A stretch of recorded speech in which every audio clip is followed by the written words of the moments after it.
નમસ્કાર, જય ગણેશ દર્શક મિત્રો. વીટીવી ગુજરાતી.comની ખાસ રજૂઆત, વિશેષ રજૂઆત ધર્મયાત્રામાં આપ સર્વ દર્શક મિત્રોનું હાર્દિક સ્વાગત છે. હું શાસ્ત્રી મુકુંદ પંડ્યા આપ સર્વ દર્શક મિત્રોનું હાર્દિક સ્વાગત કરું છું.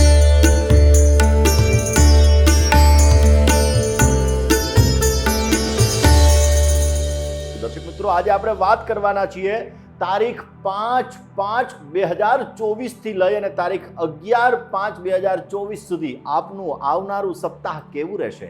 આ સપ્તાહની અંદર કઈ રાશિના જાતકોને થશે લાભ અને કઈ રાશિના જાતકોને થશે નુકસાન, આ વિષય ઉપર આપણે ચર્ચા કરવાની છે. દર્શક મિત્રો, ગ્રહોની ચાલ જીવનની અંદર ઘણો બધો લાભ આપતી હોય છે અને ગ્રહોની ચાલ આપણા જીવનની અંદર ઘણી બધી સમસ્યાઓ પણ સર્જાતી હોય છે. દરેક ગ્રહ પોતાની ચાલ મુજબ ચાલતો હોય ને 2.25 દિવસે ચંદ્રમાનું પરિભ્રમણ થતું હોય છે. 2.25 દિવસે ચંદ્રમા પોતે રાશિ પરિવર્તિત કરતો હોય છે, જ્યારે સૂર્ય મહારાજ 1 મહિને રાશિ પરિવર્તન કરે. આ સપ્તાહ દરમિયાન આપણે ગ્રહોની વાત કરીએ તો મેષ રાશિની અંદર સૂર્ય અને શુક્રનું પરિભ્રમણ રહેશે. જે સપ્તાહના અંત સમયની અંદર સૂર્ય, શુક્ર અને બુધ આ 3 ગ્રહોનું પરિભ્રમણ રહેશે.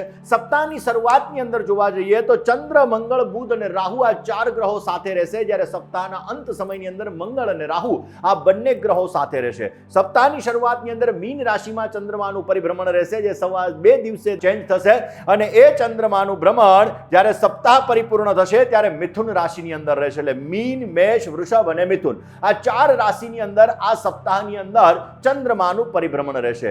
રાહુ, શનિ મહારાજ પોતે કુંભ રાશિની અંદર પરિભ્રમણ કરશે અને કેતુ મહારાજ કન્યા રાશિની અંદર પરિભ્રમણ કરશે. 12 રાશિ ઉપર આ 9 ગ્રહોની કેવી અસર થશે? 7 ગ્રહો, 2 છાયા ગ્રહો, એટલે 9 ગ્રહોની તમારી રાશિ ઉપર કેવી અસર થશે અને સાપ્તાહિક રાશિ ભવિષ્ય આપણે ચંદ્ર રાશિના આધારે જાણીએ. વાત કરીએ મેષ રાશિની. મેષ રાશિ કે જેના અક્ષર છે અલય, જેનો સ્વામી બને છે મંગળ મહારાજ. મેષ રાશિવાળા જાતકો માટે સપ્તાહની શરૂઆતની અંદર મન તમારું દ્વિધામય રહેશે. મનની અંદર નેગેટિવિટી વધારે પડતી ઉત્પન્ન થશે. ક્યાંક ને ક્યાંક આ સમયગાળા દરમિયાન તમારા જીવનની અંદર મેન્ટલી ડિસ્ટર્બન્સ તમને સમસ્યાઓ સર્જાવી શકે એમ છે. આ સપ્તાહ તમારા માટે મીન રાશિની અંદર જે બુધ મહારાજનું સપ્તાહની અંદર પરિભ્રમણ રહેશે. હેલ્થને લગતી સમસ્યા, એલર્જીને લગતી સમસ્યાઓ તમને થોડી ઘણી ઉત્પન્ન થશે. આ સમયમાં તમારે ખાનપાનમાં પરેજી રાખવી બહુ જ જરૂરી રહેશે. ખાસ કરીને આ નોકરિયાત વર્ગને નોકરીની અંદર મધ્યમ માત્રામાં લાભ થઈ શકે એમ છે. વ્યવસાયિક વર્ગને સુંદર મજાનો ફાયદો પ્રાપ્ત થાય એવા સંપૂર્ણ યોગો બની રહ્યા છે. તમારી નીચે કામ કરતા વ્યક્તિને જો સારી રીતે સાચવશો ને તો પોઝિટિવ રિઝલ્ટ તમને મળતું જણાશે. ને બહેનોને સાંધાના દુખાવાને લગતી ફરિયાદ ઉત્પન્ન થાય એવા સંપૂર્ણ યોગો છે. જ્યારે વાત વિદ્યાર્થી બંધુઓની કરીએ, વિદ્યાર્થી બંધુઓ માટે આ સપ્તાહ નવી શરૂઆત લઈને આવેલું છે. કંઈક નવું શીખશો તો અવશ્ય તમને બેનિફિટ મળી શકે એમ છે. કયો ઉપાય કરવો જોઈએ? પોઝિટિવ રિઝલ્ટ મળે, સુંદર મજાનો ફાયદો પ્રાપ્ત થાય એ માટે બને ત્યાં સુધી ભગવાન ગણપતિની આરાધના નિત્યને માટે કરજો. ભગવાન ગણેશની ઉપાસના કરવાથી વિશેષ સફળતા તમને પ્રાપ્ત થતી જણાશે. વાત વૃષભ રાશિની કરીએ. વૃષભના અક્ષર જે બહુ, જેનો સ્વામી બને છે શુક્ર મહારાજ. વૃષભ રાશિવાળા જાતકો માટે આ સપ્તાહની અંદર મધ્ય ભાગમાં તમને આર્થિક લાભ થવાના સંપૂર્ણ ચાન્સીસ બની રહ્યા છે. ને એમાં પણ આપણા ભારત દેશની અંદર ચૂંટણીનો માહોલ ચાલી રહ્યો છે ને આ ચૂંટણીના માહોલની અંદર મતદાન કરવા જવું પણ ફરજિયાત રહેશે. આપણી ફરજ આપણે અવશ્ય નિભાવવી જોઈએ, કારણ કે સપ્તાહના મધ્ય ભાગમાં જ મતદાન આવશે. તો મતદાન અવશ્ય કરવા માટે જજો. ને વૃષભ રાશિવાળા જાતકોને ઉત્તમ પ્રકારનો સહયોગ પોતાના સપોર્ટર, પોતાના સાથી મિત્રોનો મળતો જણાશે. વ્યાપારી બંધુઓને વ્યવસાયની અંદર સુંદર મજાનો લાભ મળી શકશે અને નોકરિયાત વર્ગને પ્રગતિ મળવાના સંપૂર્ણ ચાન્સીસ બની રહ્યા છે. આ સપ્તાહ તમારા માટે સોનામાં સુગંધ લઈને આવેલું છે. સપ્તાહની અંદર નવી શરૂઆત તમને પોઝિટિવ રિઝલ્ટ આપતું જણાશે. બહેનોને આ સપ્તાહ દરમિયાન પોતાના ઘરની અંદર ઘરકંકાસનો થોડો ઘણો ભોગ બનવું પડી શકે એમ છે, માટે ધ્યાન રાખવું બહુ જરૂરી રહેશે.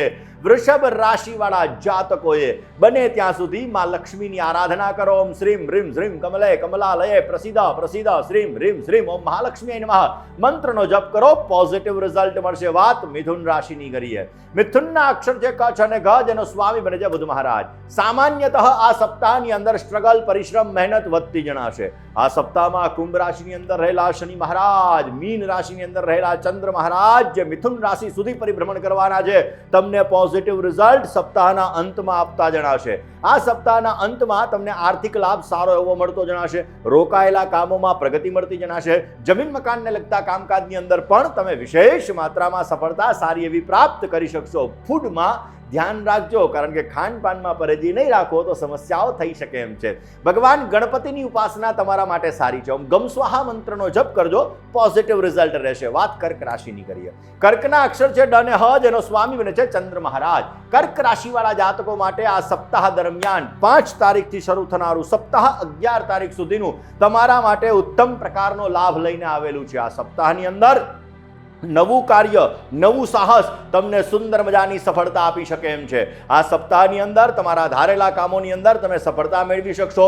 રોકાયેલા કામોની અંદર પ્રગતિ મળશે ને દાંપત્ય જીવનમાં મધુરતા કેળવાતી જણાશે. ભાઈ સાથેના સંબંધો સારા રાખજો, પોઝિટિવ રિઝલ્ટ મળશે, ઉર્જા મળશે અને સુંદર મજાનો સહયોગ તમને પ્રાપ્ત થતો જણાય. ખાસ રોજ હનુમાન ચાલીસાનો પાઠ કરી તમારા દિવસની શરૂઆત કરજો, અવશ્ય સારો લાભ રહેશે. ને હવે વાત કરીએ કુંડલીની અંદર જેને રાજા તરીકેની ઉપમા આપવામાં આવે છે એવા સૂર્ય મહારાજની રાશિ એટલે સિંહ રાશિની. સિંહ રાશિ કે જેના અક્ષર છે મ અને ટ, જેનો સ્વામી બને છે સૂર્ય મહારાજ.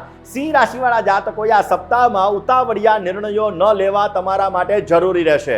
આ સપ્તાહની અંદર તમારા ક્રોધ ઉપર, ગુસ્સા ઉપર કાબુ રાખજો, નહીતર સમસ્યા સર્જાતી રહેશે. પ્રેમ સંબંધોમાં અનુકૂળતા રહેશે, પરંતુ ઇમોશનલ એટેચમેન્ટ પ્રોબ્લેમ ક્રિએટ કરાવી શકે એમ છે. માટે તમે ધ્યાન રાખજો. વ્યાપારી વર્ગને વ્યવસાયની અંદર વૃદ્ધિનું પ્રમાણ જોવા મળી શકે. નવું સાહસ તમને સિદ્ધિ આપી શકે એમ છે. નોકરિયાત વર્ગને બઢતીના યોગો જણાઈ રહ્યા છે. ને આ સપ્તાહની અંદર જે લોકો રાજકારણ સાથે જોડાયેલા છે આવા લોકોને સુંદર મજાનો લાભ મળે એવા સંપૂર્ણ યોગો જણાઈ રહ્યા છે. બહેનોને ક્યાંક ને ક્યાંક મેન્ટલી ડિસ્ટર્બન્સ અથવા તો માથાને લગતી સમસ્યાઓ સર્જાઈ શકે એમ છે. ને વિદ્યાર્થી બંધુઓને ઉત્તમ પ્રકારનો લાભ પણ મળી શકે. આદિત્ય હૃદય સ્તોત્રનો નિત્યને માટે પાઠ કરવો આપના માટે પોઝિટિવ રિઝલ્ટ આપશે. વાત કન્યા રાશિની કરીએ. કન્યાના અક્ષર છે પઠ અને હણ, જેનો સ્વામી બને છે બુધ મહારાજ. કન્યા રાશિવાળા જાતકો માટે તમારો રાશિયાધિપતિ સપ્તાહની શરૂઆતની અંદર નીચસ્થ બની અને પોતે ખાસ કરીને રાહુ મહારાજની સાથે બિરાજમાન છે, જેના લીધે તમારા જીવનની અંદર સ્ટ્રગલ આવી શકે. વાણીની અંદર કર્કશ શબ્દોનો તમે પ્રયોગ કરી શકો. મન તમારું દ્વિધામય રહેતું જણાશે. આ સપ્તાહની અંદર ક્યાંક ને ક્યાંક થોડીક સમસ્યાઓનો તમારે સામનો કરવો પડી શકે એમ છે. તમારા નાણાં ફસાવાના પણ સંપૂર્ણ યોગો જણાઈ રહ્યા છે.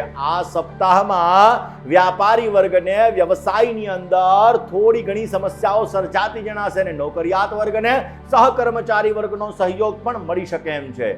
આ સપ્તાહની અંદર પડોશી સાથેના સંબંધો સારા રાખજો, કારણ કે પહેલો સગો પડોશી સાથેના સંબંધો સારા રાખશો તો અવશ્ય સારો લાભ મળશે. કૂવાની અંદર બને ત્યાં સુધી, તમારી નજીકમાં કોઈ કૂવો હોય તો એની અંદર બને ત્યાં સુધી મગ અર્પણ કરવા, પોઝિટિવ રિઝલ્ટ મળશે. વાત કરી લઈએ તુલા રાશિની.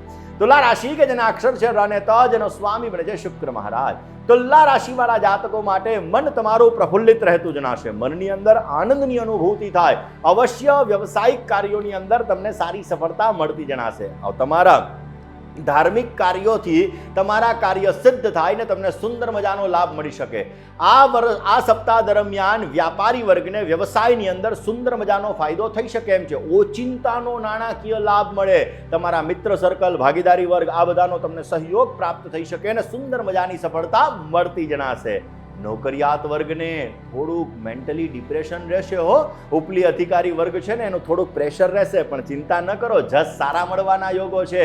કયો ઉપાય કરવો જોઈએ? બને ત્યાં સુધી ક્લીમ કૃષ્ણાય નમઃ, ક્લીમ કૃષ્ણાય નમઃ આ મંત્રનો જપ કરજો, પોઝિટિવ રિઝલ્ટ મળશે. વાત વૃશ્ચિક રાશિની કરીએ. વૃશ્ચિકના અક્ષર છે ન અને ય, જેનો સ્વામી બને છે મંગળ મહારાજ. વૃશ્ચિક રાશિવાળા જાતકો માટે હંમેશાને માટે એક વસ્તુ યાદ રાખવાની તમારે, nothing is impossible but everything is possible. કોઈ પણ વસ્તુ અશક્ય નથી, દરેક વસ્તુને તમે શક્ય બનાવી શકો એમ છો. કારણ કે વૃશ્ચિક રાશિ છે ને આ ધીર ગંભીર રાશિ છે, એટલે ક્યારેક મેન્ટલી ડિસ્ટર્બન્સ થાય પણ હિંમત ન હારતા, હિંમત હાર્યા વગર તમે કાર્ય કરશો તો અવશ્ય સારી સફળતા મળતી જણાશે. એકંદરે સ્વાસ્થ્ય બાબતે સાવચેતી રાખવી જરૂરી છે. આ સમયગાળા દરમિયાન ક્યાંક ને ક્યાંક તડકાના લીધે અથવા તો ઋતુના લીધે તમને થોડીક સમસ્યાઓ સર્જાઈ શકે એમ છે. વ્યાપારી વર્ગને વ્યવસાયની અંદર મધ્યમ માત્રામાં ફળ મળશે. મહેનત બહુ કરવી પડે, ફળનું પ્રમાણ ઓછું મળતું જણાય. જ્યારે નોકરિયાત વર્ગને આ સમયગાળાની અંદર મેન્ટલી ડિસ્ટર્બન્સ રહેવાના સંપૂર્ણ ચાન્સીસ બની રહ્યા છે. તમારા મિત્ર ઉપર, તમારા સગાવાલા ઉપર કરેલો વિશ્વાસ તમને નુકસાન કરાવી શકે એમ છે. વિદ્યાર્થી બંધુઓને અવશ્ય આપને સારો લાભ મળતો જણાય. કિષ્કિંધા કાંડનો પાઠ કરવો તમારા માટે હિતાવહ રહેશે. વાત ધન રાશિની કરીએ. ધનના અક્ષર છે ભ, ધ, ભ અને ઢ, જેનો સ્વામી બને છે ગુરુ મહારાજ. ધન રાશિવાળા જાતકો માટે આ સપ્તાહ સુંદર મજાનો લાભ લઈને આવેલું છે. જમીનને લગતા કામ હોય, મકાનને લગતા કામ હોય કે તમે કેમિકલ ઇન્ડસ્ટ્રીઝ સાથે જોડાયેલા હોય, અવશ્ય તમને પોઝિટિવ રિઝલ્ટ મળશે. નવું કાર્ય, નવું સાહસ તમને સારી એવી સિદ્ધિ આપી શકે એમ છે. તમારા જીવનની અંદર તમને સારી સફળતા આપી શકે એમ છે. પણ સાહસ કરવું બહુ જ જરૂરી છે. ઉતાવળિયા નિર્ણય ન લેતા અને તમારા ગુસ્સા ઉપર કાબુ રાખજો, પોઝિટિવ રિઝલ્ટ મળશે. રોજ સવારના પોરમાં 10 મિનિટ મેડિટેશન કરજો, ધ્યાન કરજો, પોઝિટિવ લાભ રહેશે. વાત મકર રાશિની કરીએ. મકરના અક્ષર છે ખ અને જ, જેનો સ્વામી બને છે શનિ મહારાજ. મકર રાશિવાળા જાતકો માટે સ્વાસ્થ્ય બાબતે સાવચેતી રાખવી જરૂરી છે. વાહન ચલાવવામાં પરેજી રાખજો, નહીતર સમસ્યા સર્જાશે. આ સમયગાળાની અંદર જૂના મિત્ર સાથે મિલન મુલાકાત થાય. મુલાકાત તમારા માટે લાભદાયી રહેશે. વ્યાપારી વર્ગને વ્યવસાયની અંદર મધ્યમ માત્રામાં સફળતા મળી શકે અને નોકરિયાત વર્ગને સ્ટ્રગલ, પરિશ્રમ, મહેનત વધતી જણાશે.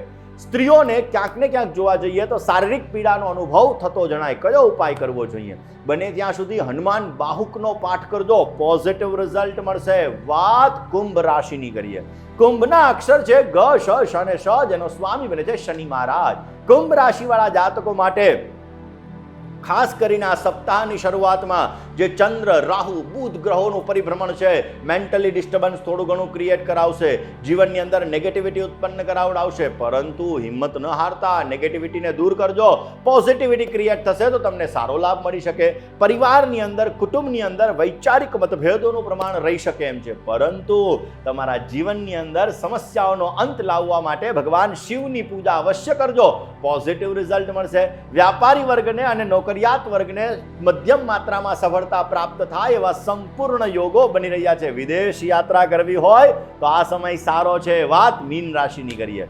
મીનના અક્ષર છે દ, ચ, ઝ અને થ, જેનો સ્વામી બને છે ગુરુ મહારાજ. મીન રાશિવાળા જાતકો માટે આ સપ્તાહ તમારા માટે થોડું નેગેટિવ રહેવા વાળું છે. ક્યાંક ને ક્યાંક અપડાઉનની સ્થિતિનું સર્જન થશે. જીવનની અંદર સ્ટ્રગલ થોડીક રહેતી જણાશે. માઇન્ડને જો વિવરિંગ રાખશો તો સમસ્યાઓ સર્જાશે. મન ઉપર કાબુ રાખશો તો પોઝિટિવ રિઝલ્ટ મળશે. માટે મન ઉપર કાબુ રાખશો તો સુંદર મજાનો લાભ મળી શકે. ભક્તાભિલાષા ચરિતાનુસારી દૃગ્દાદિ ચોર્ય યશો વિસારી કુમારતા નંદિત ઘોષનારી મમ પ્રભો શ્રી ગિરિરાજધારી ગિરિરાજ ધૈર્યાષ્ટકમનો નિત્યને માટે પાઠ કરજો, પોઝિટિવ રિઝલ્ટ મળતું જણાશે. દર્શક મિત્રો, ખાસ કરીને જ્યોતિષ, વાસ્તુ અને ધર્મને લગતા અવનવા વિડીયો પ્રાપ્ત કરવા માટે, અવનવી માહિતી પ્રાપ્ત કરવા માટે આપ જોડાયેલા રહો VTVGujarati.com સાથે. તો આજે આ કાર્યક્રમની અંદર આટલું જ. આવતીકાલે નવા વિષય સાથે, નવા સબ્જેક્ટ સાથે ફરી આ ધર્મ યાત્રાની અંદર આપણે જોડાઈશું. ત્યાં સુધી મને એટલે કે મુકુંદ પંડ્યાને રજા આપશો. જય ગણેશ.